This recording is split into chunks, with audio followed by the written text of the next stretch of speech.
Ini pertama kalinya gue pakai HP Poco. Nggak ada iklan.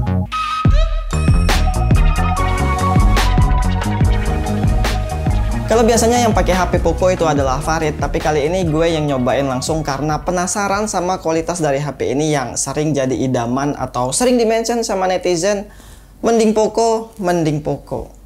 Kenalin, ini adalah Poco X3 GT yang gue PO di toko oren dengan harga 4.199.000. Ini varian terendah 8/128. Nah, kalau kalian PO di awal-awal pas dia tuh rilis, kalian bakal dapat gift Mi TWS Basic 2 dan kartu IM3 156 GB. Yang kita mana? Ya karena gue nggak tahu kalau itu tuh harus di checklist di bagian giftnya pada aplikasi tersebut. Jadi yang nggak dapet. Gue nggak tahu ya kalau itu tuh harus di checklist di bagian giftnya. Sedangkan giftnya tuh kecil. Jadi yang gue nggak notice kalau harus di situ gitu. Nice trick Xiaomi.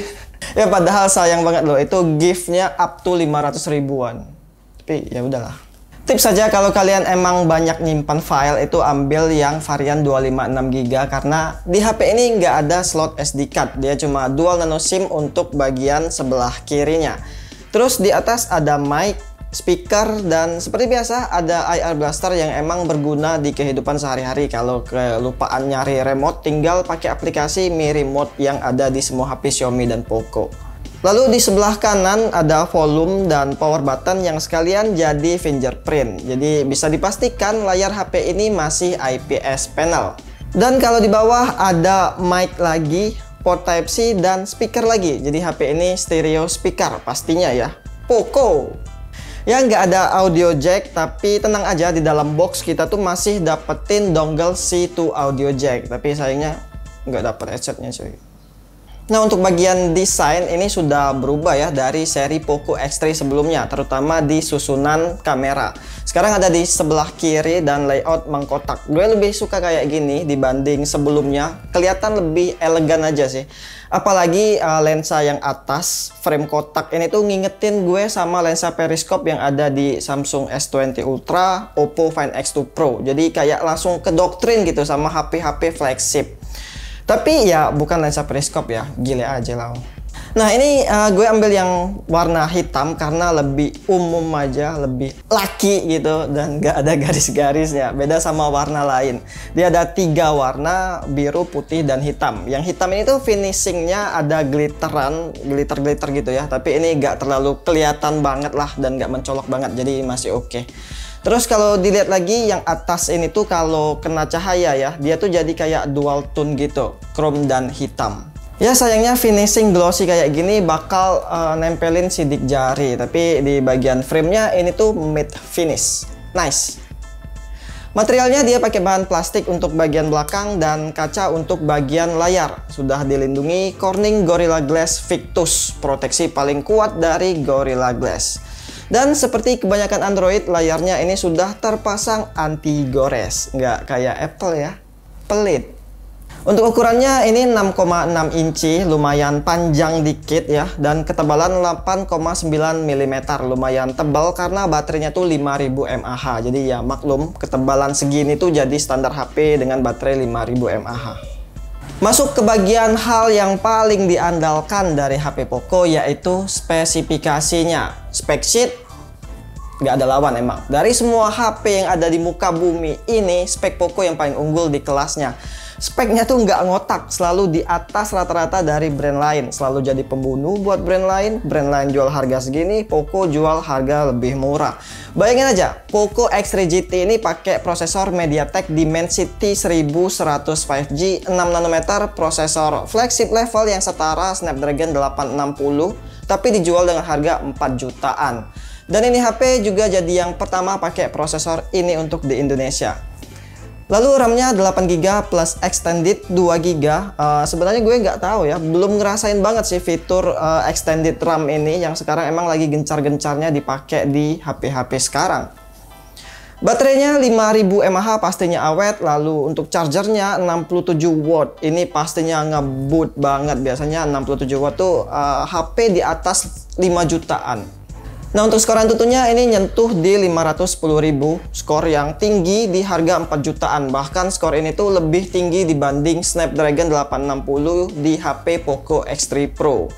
Sedangkan untuk performa gamingnya di Mobile Legends pastinya ya grafis ultra dan high frame rate, PUBG Mobile Smooth Extreme SDR Ultra. Dan untuk lengkapnya mungkin bakal gue buat video gaming test aja kali ya untuk ngelihat kestabilannya suhu dan konsumsi baterai. Sekalian minta saran juga nih sama kalian, enaknya gue bikin video gaming testnya atau nggak usah, atau gue jabarin di video reviewnya aja. Gimana? Ya gue butuh saran kalian ya, komen aja di bawah. Lalu di bagian layar ini berukuran 6,6 inci, masih pakai panel IPS ya. Ya gue berharapnya AMOLED dong, karena ini tuh kan Poco, spek selalu di atas rata-rata. Tapi ya kalau dikasih panel AMOLED mungkin bisa ngebunuh saudaranya sendiri kali ya, si Poco F3. Ya tapi di sini sudah 120 Hz refresh rate, dia ada HDR10, 450 nits dan resolusinya Full HD Plus pastinya. Ukuran bezelnya dia lumayan tipis, dagunya aja yang emang jadi standar HP 4 jutaan, dengan kamera punch hole di tengah yang beresolusi 16 megapiksel. Sedangkan untuk kamera belakang di sini cuma ada 3 lensa aja, 64 megapiksel lensa utama, 8 megapiksel ultrawide dan 2 megapiksel makro. Silahkan dilihat untuk hasil fotonya. Gue belum bisa banyak komentar dulu ya soal kualitas kameranya. Nanti di video reviewnya aja, karena sampel foto juga masih belum banyak.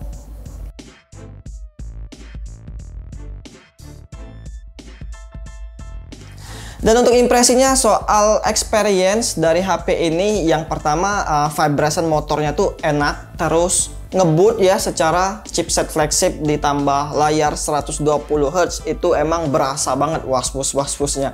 Ya terus nggak ada iklan ya, kayak di awal gue bilang tadi, so far ini tuh nggak ada iklan. Baru gue pakai 3 hari belum ketemu iklan, dari gue buka seluruh apps, download apps, terus pas unlock itu juga belum ketemu iklan, kecuali pas selesai putar video dari aplikasi galeri. Tapi gue nggak tahu ini tuh bisa disebut iklan atau enggak, karena sejatinya iklan tuh kan biasanya ngepromoin barang, jasa, atau aplikasi. Nah ini tuh dia cuma munculin pop-up rekomendasi video dari aplikasi Mi Video. Apakah itu iklan? Kata Farid itu iklan, tapi kata gue sih bukan. Contoh di YouTube deh, channel yang bukan kalian subscribe itu sering muncul di beranda YouTube kalian kan. Nah itu karena fitur rekomendasi video tadi.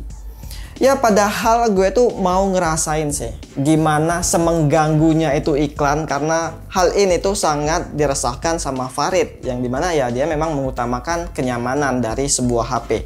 Ya kenyamanan memang is everything. Tapi bakal gue update lagi aja di video reviewnya, maklum ini cuma video impresi. Terus di awal booting pas selesai unbox, gue agak dibikin bingung aja sih dikit ya sama tampilan MIUI yang menurut gue kurang clean.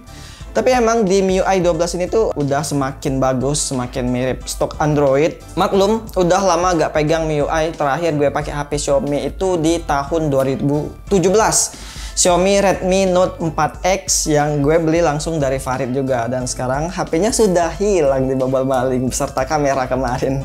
Yaitu gue masih zaman kuliah ya, dan belum join di Gadget Talk juga. Jadi ya segitu aja dulu untuk video impresi dari Poco X3 GT. Kalau ada yang mau ditanyain soal HP ini, komen aja di bawah, nanti gue jawab di video reviewnya.